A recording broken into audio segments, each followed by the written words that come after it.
আমার সঙ্গে এই মুহূর্তে টেলিফোন লাইনে আছেন পশ্চিমবঙ্গের মুখ্যমন্ত্রী মমতা বন্দ্যোপাধ্যায়। দিদি, বাংলার মুখ্যমন্ত্রীর আসনে আপনার পূর্বসূরি প্রয়াত, দীর্ঘ রাজনৈতিক লড়াই আপনার সঙ্গে, তারপর 2011 পরবর্তী সময় আবার ব্যক্তিগত সুসম্পর্ক, আপনার প্রতিক্রিয়া?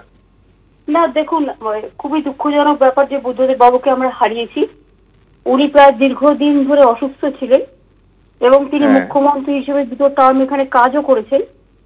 কাজে আমি সবসময় যখনই তিনি অসুস্থ হতেন আমি তাকে দেখতে যেতাম এবং তার বাড়িতেও আমার অনেকবার যাওয়ার সুযোগ হয়েছে, অনেকবার গেছি। কিন্তু উনি দীর্ঘদিন ধরে অসুস্থ ছিলেন, ফলে মাঝে তো দেখাশোনা প্রায় সকলের সাথে বন্ধই করে রেখেছিলেন।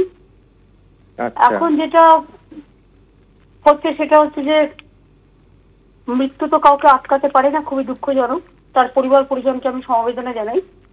আর আমাদের সরকারের পক্ষ থেকে আমরা মানে সম্পূর্ণভাবে রাষ্ট্রীয় মর্যাদায় তার সম্মানের সাথে শেষ বিদায় জানাবে আমাদের পুলিশ জ্ঞান সার্টিফিকেট দিয়ে। আচ্ছা। এবং যা যা গভর্নমেন্টের করণীয় আছে, ওনারা যদি বডি রবীন্দ্র সদনে রাখতে চান বা নন্দনে রাখতে চান, সেক্ষেত্রেও আমরা সর্বরকম ব্যবস্থা করব। এবং আজকের এই দিনে তাদের পরিবার পরিজন তো আছে, প্লাস আমি তার পরিবারের মীরা বৌদি এবং সুচেতনা, ওদের সকলকে, তার আত্মীয় স্বজন, তার বন্ধু বান্ধব, সিপিএম এর সমস্ত ক্যাডার মানে সহযোদ্ধাদের সকলকেই আমার অনেক অনেক সমবেদনা জানাচ্ছি। এবং আমি যেটা শুনেছি 12:30 পর্যন্ত ওনার বডি বাড়িতে থাকবে এবং তারপরে ওনারা এতে চলে যাবেন, পিস ওয়ার্ল্ডে রেখে দেবেন আজকে। তো সেই জন্য আমি ভেবেছিলাম 2টোর সময় যাব, কিন্তু আমাকে কিছুক্ষণের মধ্যে রওনা হতে হবে। আমি চাই বাড়িতেই দেখাটা করে আসি, কারণ আমাকে একটু ঝাড়গ্রাম যেতে হবে আজকে। সেই জন্য আমার খুবই খারাপ লাগছে। ঝাড়গ্রাম প্রোগ্রাম আগেই আছে, আদিবাসীদের ওই মানে প্রোগ্রাম আছে, না গেলে না তো অন্য কোনো প্রোগ্রাম থাকলে আমি ক্যান্সেল করে দিতে পারতাম, কিন্তু এদের প্রোগ্রামের সেন্টিমেন্টটা খুব বেশি আছে এবং সেই জন্য আমাকে হয়তো যেতে হবে। কিন্তু আমি আর আধ ঘন্টার মধ্যে ওনার বাড়িতে যাওয়ার চেষ্টা করছি, মানে পিস ভবনে, পিস ওয়ার্ল্ডে নিয়ে যাওয়ার আগে। দিদি, একটা জিনিস জানতে চাইবো, আজকে সরকারি ছুটি, আর আজকে সরকারি ছুটি ঘোষণা করা হয়েছে। আচ্ছা, আমি সিএসপি অলরেডি বলে দিয়েছি ওনার সম্মানে, যেহেতু রাজ্যের প্রাক্তন মুখ্যমন্ত্রী, সুতরাং ফুল ডে সরকারি ছুটি আজকে ঘোষণা করা হয়েছে। দিদি, একটা জিনিস জানতে চাইবো, সেটা হচ্ছে দীর্ঘদিন একেবারে রাজনৈতিক আদর্শগতভাবে দুটো বিপরীত দলে, কিন্তু রাজনীতির ক্ষেত্রে একই রাজনীতির ক্ষেত্রে একই রাজ্যে আপনারা রাজনীতি করেছেন। প্রথমেই যেটা জানতে চাইবো সেটা হচ্ছে স্মৃতি, মানে বুদ্ধবাবুর সঙ্গে তো বহুবার মানে রাজভবনের বৈঠক সংক্রান্ত তো আছেই, এছাড়া বহুবার 2011 পূর্ববর্তী সময় আপনার দেখা হয়েছে। যে কিরকম অভিজ্ঞতা, তারপরে যখন আপনি বাড়িতে, আমার মনে আছে একবার নন্দনে চলচ্চিত্র উৎসবের আমন্ত্রণ জানাতে আপনি বাড়ি গেছিলেন, সেটাই সম্ভবত প্রথমবার ক্ষমতা বদলের পর আপনার ওনার মুখোমুখি সাক্ষাৎ। তো একটু যদি অভিজ্ঞতা বা স্মৃতিগুলো। উনি শপথ অনুষ্ঠানেও এসেছিলেন 2011। একদম একদম। এবং আমার মনে আছে একদম মঞ্চের সামনে বুদ্ধদেব ভট্টাচার্য, বিমান বসু, অসীম দাশগুপ্ত তিনজনে বসেছিলেন। প্রণব দাও ছিলেন। প্রণব বাবু ছিলেন। আমি দেখো, আমার সবচেয়ে যেটা লাগে সেটা হচ্ছে সিঙ্গুর আন্দোলনের সময় রাজ্যপাল ছিলেন গোপাল কৃষ্ণ গান্ধী।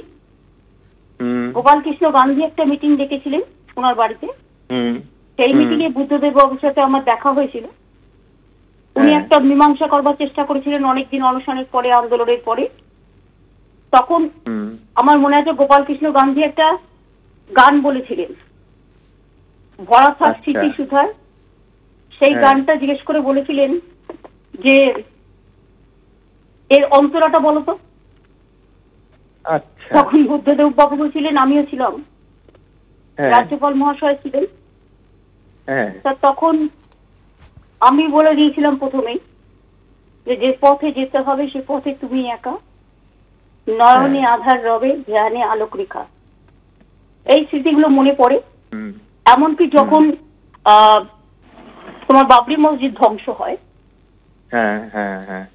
তখনও আমি কিন্তু, যখন কেউ রাস্তায় ছিল না, আমি কিন্তু মহাকর্মে গেছিলাম এবং গিয়ে দেখা করেছিলাম, তখন আমি ইউথ স্পোর্টস মিনিস্টার ছিলাম, এবং দেখা করে বলেছিলাম যদি আমার দ্বারা আপনাদের কোনো কাজে লাগে আমি, তাহলে প্লিজ আমাকে জানাবেন, কারণ আমি চাই এই মুহূর্তে গভর্নমেন্টের পাশে থাকতে এবং সবাই মিলেই এই প্রবলেমটা মোকাবিলা করতে, দাঙ্গাটা থামাতে।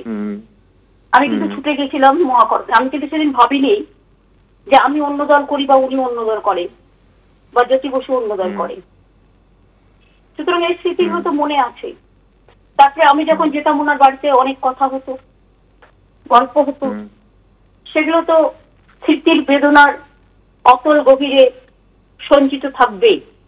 একটা মানুষের রাজনৈতিক বিরোধিতা থাকতে পারে, কিন্তু রাজনৈতিক সৌজন্যতা সবকিছুর ওপরে বলে আমি মনে করি। এবং সেই সৌজন্যতার খাতিরেই আমি কিন্তু আজও সর্ব ব্যাপারে আমি সবচেয়ে ওদের সিনিয়র লিডার বিমান বাবু, তাকে আমি আমন্ত্রণ জানাই। তিনি না আসতে পারে, কিন্তু আমি আমন্ত্রণ জানাই। বুদ্ধবাবুকেও যখন তিনি আসতে পারতেন বা যখন তিনি অসুস্থ ছিলেন, তখনও কিন্তু আমি তাকে বিভিন্নভাবে আমি যোগাযোগ রাখতাম এবং সবসময় বলতাম যদি কোনো প্রয়োজন হয়। উনি প্রায় চোখ দেখাতে যেতেন, আমরা গ্রিন পুলিশ করে করিডর করে দিতাম। তার কারণ হচ্ছে এটা আমাদের করা উচিত। আমি সবাইকে মনে করিয়ে দেবো যে রাজনৈতিক দলের বিরোধিতা থাকতে পারে, কিন্তু রাজনৈতিক সৌজন্যতায় যেন মানবিকতার কোনো অভাব হয়। যেদিন মানবিকতার মৃত্যু হবে, তার থেকে আগে আমার মৃত্যু হওয়া ভালো। আমি এই পলিসিটা বিশ্বাস করি। আগে আমি মানবিক মানুষ, তারপরে আমার রাজনীতি। আর রাজনীতি কিন্তু মানবিকতাকে সবচেয়ে আগে সম্মান জানায়। কাজে আজকে সত্যি আমার খারাপ লাগছে, ওনার মুখটা মনে পড়ছে। শেষ জীবনে তিনি দাড়িও কাটতেন না, এক মুখ দাঁড়িয়ালা একদম বুদ্ধদেব বাবুকেও দেখেছি। তবে ওনার স্ত্রী খুব ভালো, উনি আমাদের যত্ন করতেন, যখনই যেতাম সম্মান দিয়ে কথা বলতেন। তারপরে ধরো অনেক কিছু পার্সোনাল ব্যাপার আছে, সেগুলো আমি আর পাবলিক করতে চাই। অসংখ্য ধন্যবাদ আপনাকে।